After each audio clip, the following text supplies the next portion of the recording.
Muito bem, aula 16, vamos continuar e agora vamos falar de maneira mais detalhada sobre contratos, né? Eu vou seguir a mesma lógica que nós temos seguido desde o começo do curso. Eu vou detalhar primeiramente as cláusulas essenciais. Conforme o começo dessa aula aqui, eu vou apresentar o contrato necessário de forma muito simples, clara e objetiva. Eu consegui reduzir esse contrato, que é um contrato importante, uma operação grande, em apenas poucos itens, tá? Que tem que ser vistos, que tem que estar presente nesse teu contrato para que gere segurança. Depois eu vou analisar na prática também como nós temos feito isso desde o começo. Eu vou pegar dois contratos, um vertical e o outro horizontal. E aí vamos analisar como esses contratos foram redigidos. Logicamente eu vou trazer a essência deles, mas eu vou anexar também ao final dessa aula aqui esses modelinhos simplificados. Eu chamo de esqueleto, né? Que aí você vai adicionar o conteúdo complementar de acordo com o teu negócio concreto para que ele faça sentido. Como cada negócio tem as suas especificidades, as suas particularidades, você tem que colocar isso no contrato. Então, a essência você vai ter, vai ficar muito fácil. Você só vai adicionar o que for complementar, direcionado ao teu negócio. Tá bom? Vamos lá, vamos abrir aqui então. Vou compartilhar a tela e aí eu vou conversar especificamente sobre esses pontos com vocês. Tá aí. Eu reduzi todo o contrato nesses nove pontos, que são essas 9 cláusulas necessárias que vai ter que constar no teu contrato. Primeira delas, qualificação correta das partes. Gente, deixa eu ver como que eu falo isso de uma maneira bem tranquila. Eu pego muito contrato que chega de partes, de terceiros, às vezes de corretores de negócios que eu presto assessoria, e as pessoas ficam preocupadas com a negociação, com cláusulas de segurança, e às vezes nos detalhes assim, eu pego muito contrato com qualificação incorreta. Quando eu falo qualificação, eu falo efetivamente ali RG errado, CPF errado. Colocam como proprietários e pessoas que, se você pegar uma linha dominial, elas não estão ali. Colocam procuradores sem procuração, CPF errado. Então, começa certo, né? A gente vai ter uma aula específica, acho que é o próximo módulo, que vai falar especificamente sobre análise, né? De matrícula, linha dominial, posse, fração, uso capião, enfim. Mas aqui eu só quero deixar um detalhe assim, para você ser cuidadoso, atencioso quando você está começando a redigir um contrato. Pega ali o documento das partes, coloca de maneira calma para não colocar errado. Depois de feito, antes de você enviar essa minuta, você analisa novamente, confira se está tudo certo, se não está errado, tá? Para que não fique feio para você numa coisa tão simples, tá? Hoje eu acho que de cada 10 contratos que eu faço correção, 8 eu encontro erros da qualificação, dados errados do proprietário. Então, se atente a isso. Se você quiser uma forma prática, tanto para qualificar as partes, os proprietários, como o próprio imóvel, se você copiar, pega a matrícula, porque às vezes está na matrícula errado, mas enfim, pega a matrícula, copia ela, dá um print da parte de qualificação, salve esse arquivo. Tem alguns sites online que eles fazem a conversão de JPEG, enfim, de foto, em texto. Simples assim. É mais fácil, né? Às vezes, e também isso ajuda, porque às vezes você pega, eu já peguei qualificação que às vezes são 40 pessoas, os herdeiros ali, né? Que ficaram com a propriedade, tinha lá, qualificaram de 40 pessoas, são 40 nomes, 40 CPF, RG, endereço, enfim. Aí você pega ali, copia, printa, manda para esse site, na hora ele faz a conversão e te gera um arquivo em texto, você copia e cola, tá? A probabilidade de errar é menor. Ainda assim, confira, depois tudo prontinho, aí pegue manualmente ali e confira para ver se não está nenhum dado errado, que fica muito feio isso num contrato, também pode prejudicar até a validade jurídica do contrato, tá bom? Qualificação correta do imóvel também. Você pode fazer a própria qualificação que consta na matrícula, tá? É correto.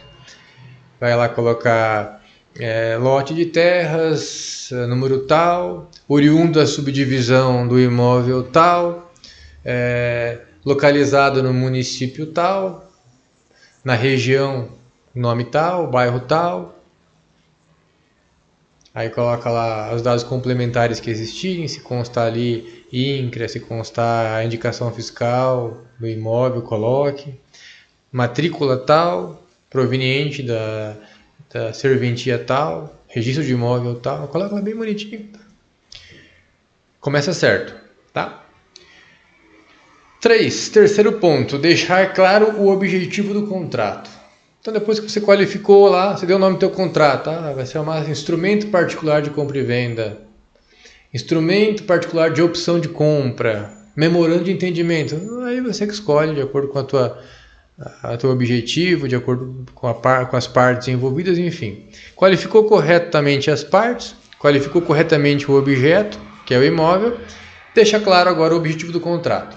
Por exemplo, a incorporadora pretende realizar no imóvel objeto do presente instrumento empreendimento imobiliário, motivo pelo qual necessita realizar consultas e estudos preliminares junto ao terreno e aos órgãos públicos, objetivando verificar a existência ou restrição ou impedimentos à viabilidade do empreendimento. Aí detalhe o empreendimento. Qual vai ser o empreendimento?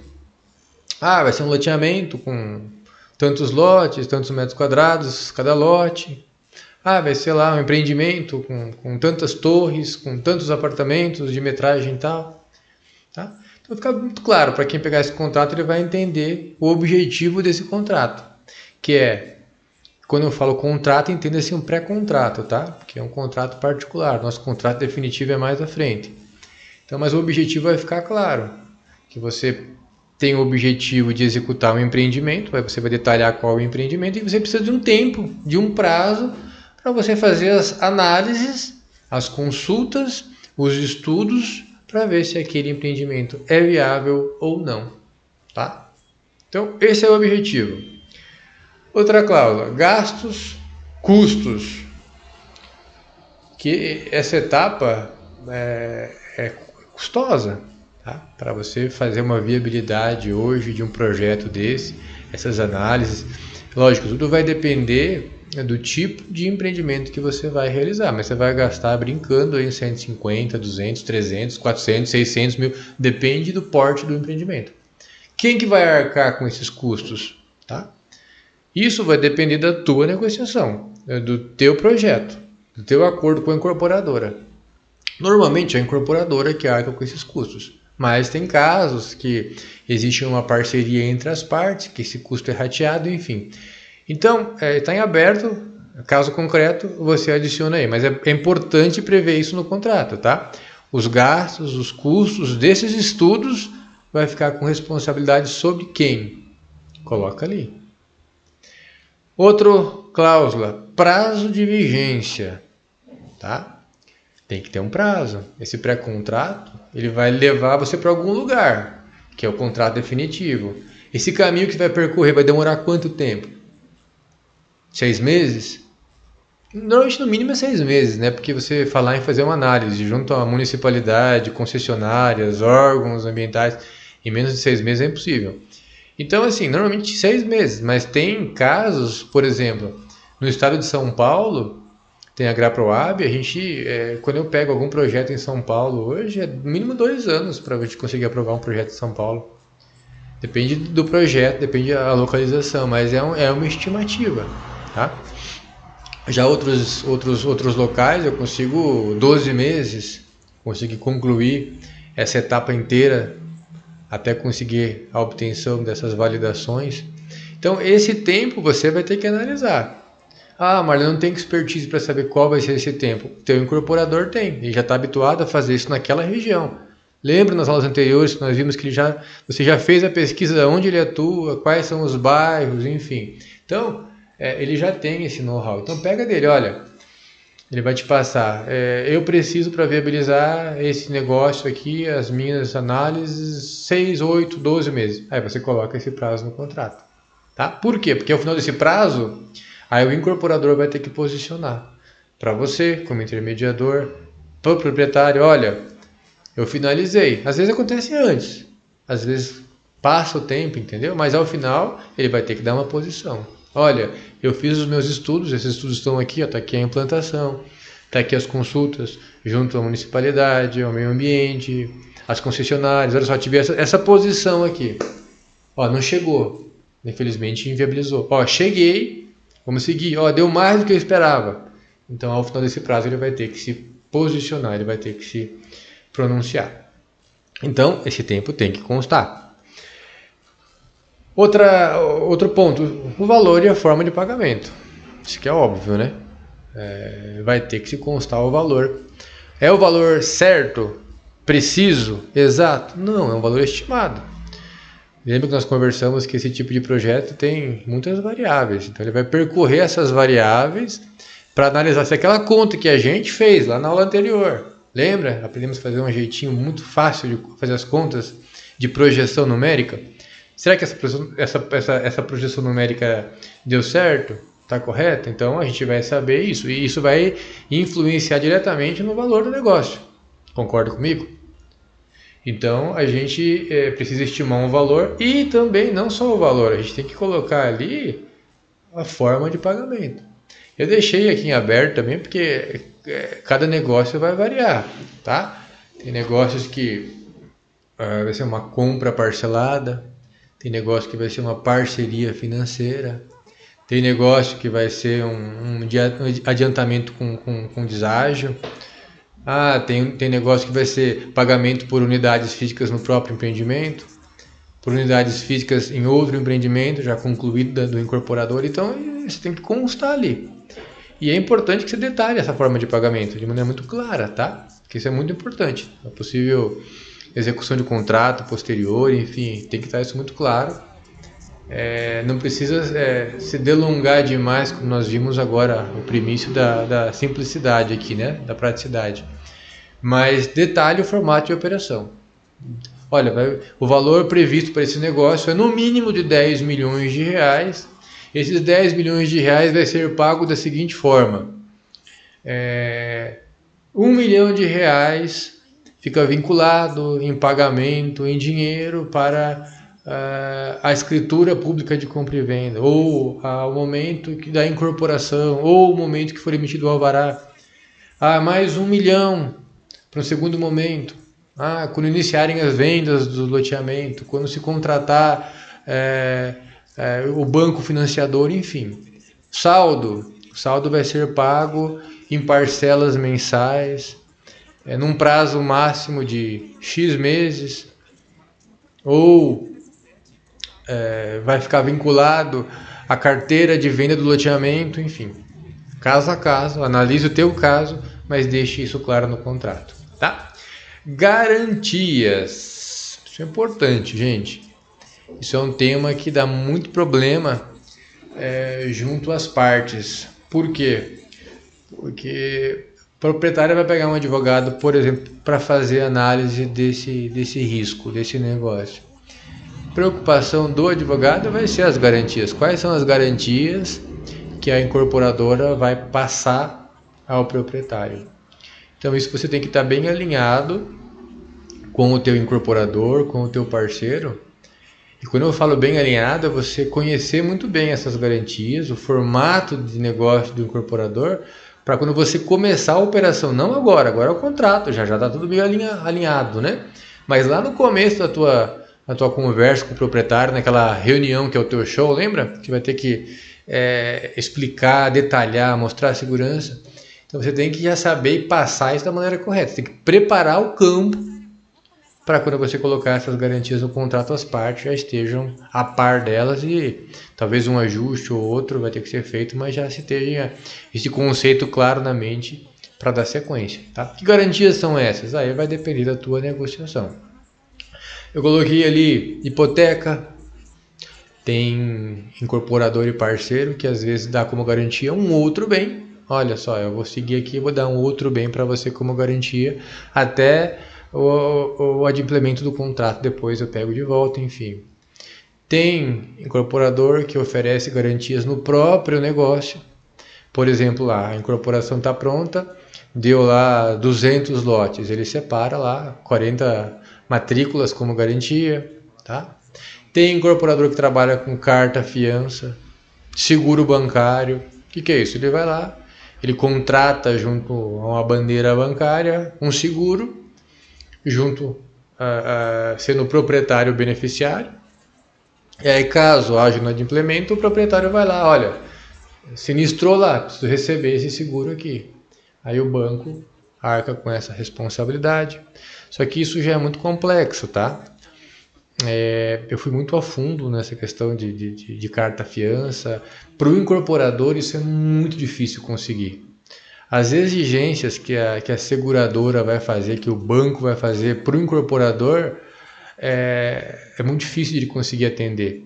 Não no sentido de que ele não tem a capacidade, mas, por exemplo, o banco vai exigir, um caso hipotético aqui, que o incorporador abra uma conta e deixe lá 5 milhões bloqueados. Então vai ser descobrir um santo para cobrir outro, não vai fazer sentido. O incorporador ele não quer colocar dinheiro na frente para não expor caixa, porque ele vai usar esse caixa para outras obras, ele vai colocar esse dinheiro numa conta e vai deixar parar, não faz sentido algum. Então, quando a gente fala de carta fiança, é muito complexo, tá? O incorporador possivelmente não vai querer, com raras exceções que existem no mercado hoje aí, tá? Substituição do bem e por aí vai. Então analisa, tá, com o teu incorporador, fala assim, olha, eu vou trabalhar, eu vou conseguir áreas para vocês aqui, mas eu preciso entender quais são as garantias que vocês oferecem. Me detalha. Então entenda bem essas garantias, vai a fundo, procura detalhes, entenda bem isso, porque isso é um ponto que você vai ter que deixar muito claro no contrato, na mente do proprietário. Você vai ter que conseguir explanar isso para o advogado da parte do proprietário, de forma tal que se entenda e que se observe que aquilo realmente é viável. Tá? Todos os incorporadores que eu trabalho, eu conheço profundamente o formato de negócio, as garantias, e me sinto confortável, confiante para qualquer escritório no Brasil sentar e detalhar com os advogados das partes sobre essas garantias. Inclusive, tirando dúvidas das partes, dos advogados, e isso é fundamental para passar a segurança, para fazer o fechamento. Então, assim, atente a isso, se instrua quanto a isso e também detalhe isso da maneira correta pro contrato. Por quê? Porque às vezes essa reunião que você vai ter vai ser com o proprietário, o advogado não está presente às vezes. Então, às vezes o proprietário vai receber essa minuta e vai encaminhar para o advogado. Então, se você não conseguiu ter esse primeiro contato com o advogado para fazer a análise, é importante que ele consiga identificar isso no contrato, dizer, pô, esse pessoal é sério. Então, dando as garantias que são necessárias aqui. Vai ficar mais fácil de você depois sentar, explicar e dar sequência no negócio. Tá? Prazo para o empreendimento. Prazo e formato para o pagamento e correção. Isso é importante, né? Empreendimento, por exemplo, se você vincular o pagamento do proprietário, dos participantes do negócio ao empreendimento. Eu vou te pagar de acordo com o empreendimento. Tá, mas quanto tempo é o empreendimento? Você tem que saber isso.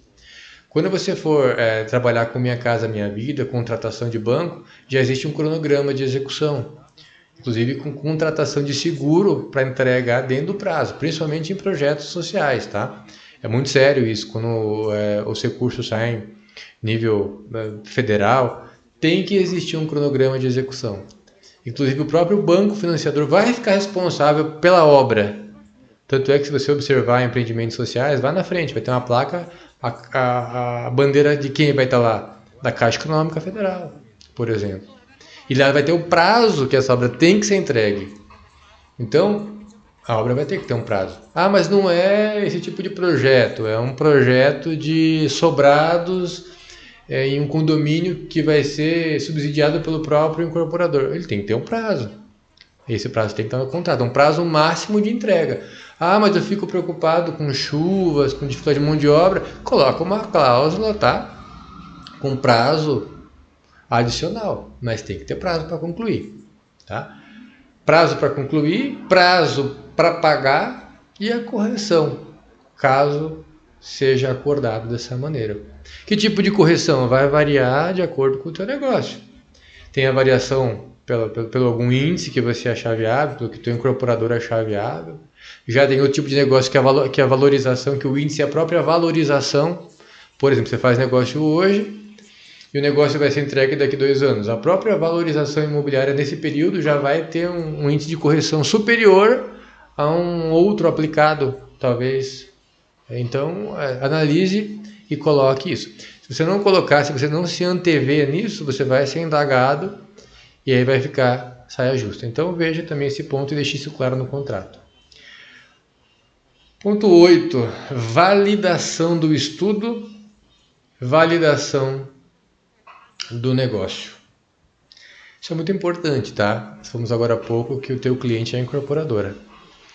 A incorporadora tem que ter nesse contrato uma cláusula de escape, tá?